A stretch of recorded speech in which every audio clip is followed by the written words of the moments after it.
Snow had been falling for nearly a week, heavy deliberate flakes descending like whispered benedictions, blanketing the grassland until even boundary markers resembled ancient spirits.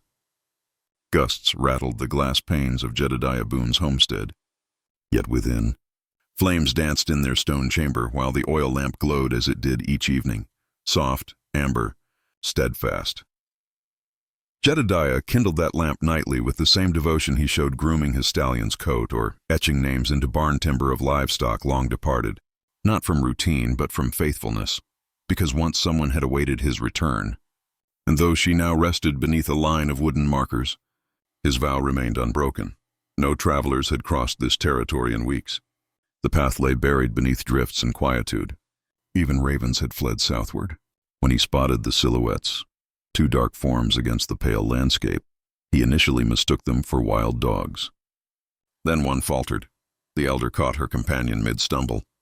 They were people, barefoot, wrapped in what appeared to be animal pelts and threadbare coverings.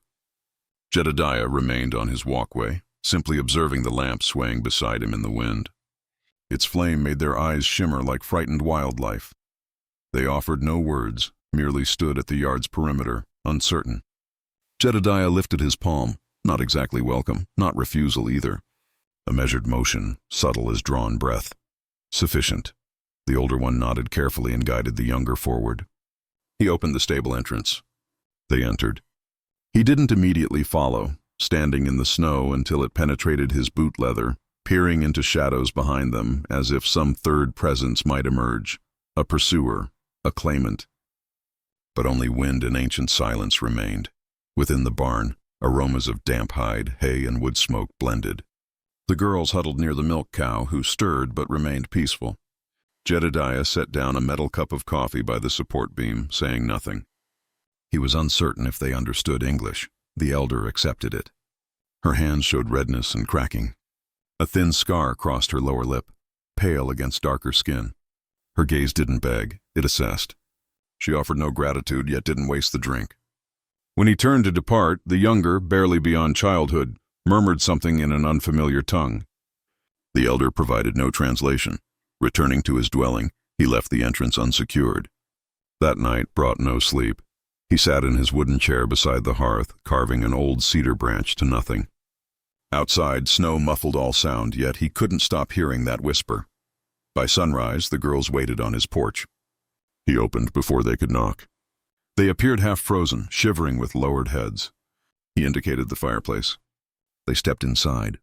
3 hours passed before their hands ceased trembling. The younger, he now noticed, walked with difficulty. The elder allowed her the single chair while settling cross-legged on planking. Jedediah boiled legumes and shared his remaining bread. The girls ate with measured movements, thankful yet controlled, not frantic. Still, he asked no questions. Sun rose and set again. On the second morning, the younger's fever subsided. Jedediah left water in a bowl on the porch. Returning from wood cutting, he found the elder had already cleaned her sister's hair and hung washing to dry. He leaned against the doorway, arms folded, watching. She met his look for the first time, not with terror. Standing, she approached and spoke her first word. Chenoa. He blinked. My sister, she said, gesturing toward the girl. Tisa. He nodded. Jed. She paused. Jed. The name sat awkwardly in her mouth. She attempted again. Jedediah. That she mastered. Later, when he prepared his mare for the journey to settlement for provisions, Chenoa accompanied him partway to the gate. Snow had resumed, delicate flakes that curved like embroidery on her dark braid. You return? She inquired. He regarded her with unreadable, stern eyes and nodded once. I kindle the lamp nightly. She tilted her head. Why? He offered no explanation, simply rode away. The trading post felt colder than the prairie, not by temperature, but by conversation. Clovis Hatch, the metal worker, leaned close when Jedediah passed. You know their identity? Jedediah remained silent. Clovis expelled a wet mass onto wooden flooring. Comanche, I'd wager. Escapees or bartered females. Perilous regardless. Jedediah purchased wheat flour, salt, preserved meat, and a container of sweet tobacco. The merchant raised an eyebrow. Expecting visitors, Boone? Jedediah shrugged. Depends on the snow's duration. Returning home, Chenoa met him at the gate again. She didn't inquire about the tobacco, but stored it in the cabinet like something precious. That evening, Jedediah walked onto the porch to discover the window covering in the main room had been repaired. Not replaced, just mended. Stitches precise even, completed by someone who'd once known refinement and wished to preserve it. He spoke no words, but left his departed wife's old wrap on the hook beside the entrance, blue, weathered, and warming. Next morning, Chenoa wore it. She stirred beans while he split logs. Tisa read from a damaged school book Jedediah didn't recall possessing. The house felt less vacant. He found himself lingering near the table simply to hear breathing beyond his own. That night, Chenoa stepped outside after Tisa slumbered. Snow whispered against roof tiles. She stood on the porch, letting it touch her exposed shoulders, the scarf still embracing her like remembrance. Jedediah joined her wordlessly. "You're quiet," she observed. "As are you." She nodded, then said, "This is sanctuary." He hesitated. "It's not distant from civilization, but yes, safer than most places." Chenoa turned toward him. "You've been alone many seasons. 12 winters." She breathed slowly, her exhalation visible in the cold. "I remember flames in our former home." "Aroma of venison broth," Mother sang. Her voice wavered. "Then they came. Not for deer, for girls." Jedediah didn't stir. "My uncle exchanged us for ammunition."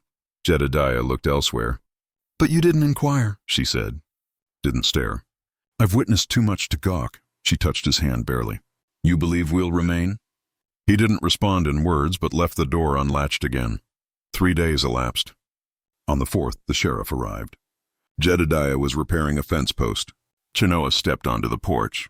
Sheriff Garland Crowley wasn't harsh, but neither was he gentle. "Town's restless," he said, dismounting. "Claims you're sheltering Comanche girls." Jedediah didn't flinch. "They're not captives.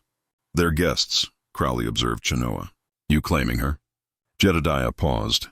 Then, "I won't send her into that." "That's not my question." Jedediah's jaw tensed. "She's mine." The sheriff studied him, then nodded. "Then make it legal." "Before Clovis gets ideas." He departed. Jedediah faced Chenoa. She descended from the porch, standing before him.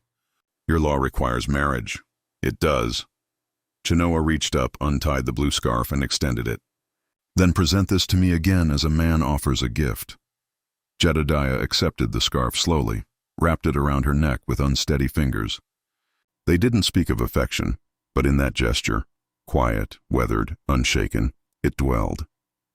That evening, he lit the lamp as always, but this time observed its glow against glass with someone beside him. Chenoa rested her head on his shoulder. Tisa slept beneath a coverlet, and the wind, for the first time in years, didn't sound like mourning. It sounded like a prayer. If this tale awakened something within your soul, don't allow it to fade into silence. Show your appreciation so others might discover the lamp still glowing. Join us for deeper journeys into stories of forgotten affection, quiet salvation, and fresh starts. Share below, have you ever maintained a light hoping someone would find their way home? Remember, sometimes the gentlest stories create the strongest echoes. More frontier tales of the heart are coming. Become part of our fireside gathering.